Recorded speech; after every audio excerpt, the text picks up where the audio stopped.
শাহিন শাহ আফ্রিদি থেকে শুরু করে জস হ্যাজলউড কিংবা সময় সেরা রাশিদ খান এবার দুনিয়ার সব নামকরা বোলারদের পেছনে ফেলে 2025 সালে অসাধারণ এক কীর্তি গড়লেন Mustafizur Rahman.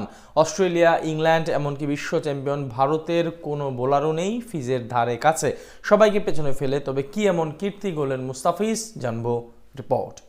Mustafiz never coming back, এমন একটা বাক্য ফেসবুক জুড়ে প্রায় সময়ই চর্চা হতে দেখা যায়। নিন্দুকরা অনেকবার বলেছেন ফিজ কখনোই আর ফর্মে ফিরবেন না, কিন্তু তাদের সেই ভাবনাকে মিথ্যা প্রমাণ করে ফিজ ফিরেছেন আবারও সেই নিজের চিরচেনা ছন্দে।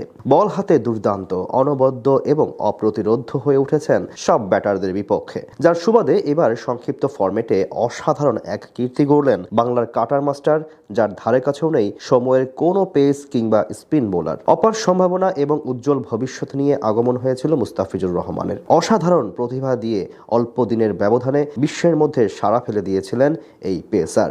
রাতারাতি পেয়ে যান কাটার মাস্টার উপাধি। সময়ের সঙ্গে সঙ্গে ইনজুরি, ফর্মহীনতা আর মানসিক চাপ তাকে একটু পেছনে ঠেলে দিলেও সাম্প্রতিক পারফরম্যান্স প্রমাণ করছে মুস্তাফিজ আবারও ফিরছেন সেই চিরচেনা ছন্দে। বিশেষ করে বল হাতে চলতি বছর দুর্দান্ত সময় পার করছেন বাহাতি এই পেসার। এশিয়া কাপকে সামনে রেখে নিজেকে গড়ে তুলেছেন সেই পুরনো রূপে, যার প্রমাণ তার সাম্প্রতিক পারফরম্যান্স, যেটা দিয়ে ছাড়িয়ে গেছেন দুনিয়ার সব নামকরা বোলারদের। 2025 সালে 7টি আন্তর্জাতিক টি-20 ম্যাচ খেলেছেন দ্য ফিজ, সেখান থেকে একটি ম্যাচও হারেননি তিনি, অর্থাৎ তার ম্যাচ জয়ের হার শতভাগ।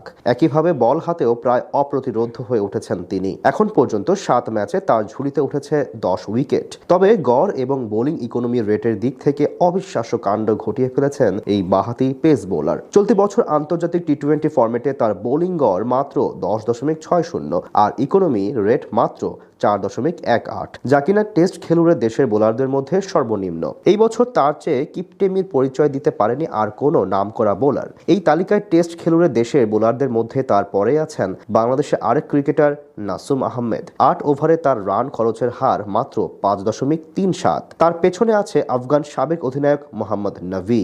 এমনকি সময়ের অন্যতম সেরা টি-20 বোলার খ্যাত রশিদ খানের ইকোনমির রেটও 10-এর উপরে। অন্যদিকে পাকিস্তানের শাহিন শাহ আফ্রিদি মুস্তাফিজের সমান ম্যাচ খেলে নিয়েছেন মাত্র 6 উইকেট, ইকোনমি রেট প্রায় 8.5। এখান থেকে পরিষ্কার বল হাতে ঠিক কতটা দুর্দান্ত সময় পার করছেন কাটার মাস্টার। বাংলাদেশ যখন আসন্ন এশিয়া কাপের জন্য প্রস্তুতি নিচ্ছে, তখন মুস্তাফিজের এই ছন্দে ফেরা নিঃসন্দেহে বড় স্বস্তির খবর। এশিয়া কাপের মতো প্রতিযোগিতায় বোলারদের ভূমিকা অনেক গুরুত্বপূর্ণ, বিশেষ করে শেষের ওভারে, যেখানে 1-2 বলই ম্যাচের ভাগ্য করে দেয়। আর মুস্তাফিজ সেখানে অভিজ্ঞতা, কৌশল এবং ধৈর্য দিয়ে বাংলাদেশের জন্য ম্যাচ জেতাতে পারেন। তাই বলা যায় 2025 এশিয়া কাপে সেরা বোলার হওয়ার দৌড়ে বেশ উপরের দিকেই থাকবে কাটার মাস্টারের নাম।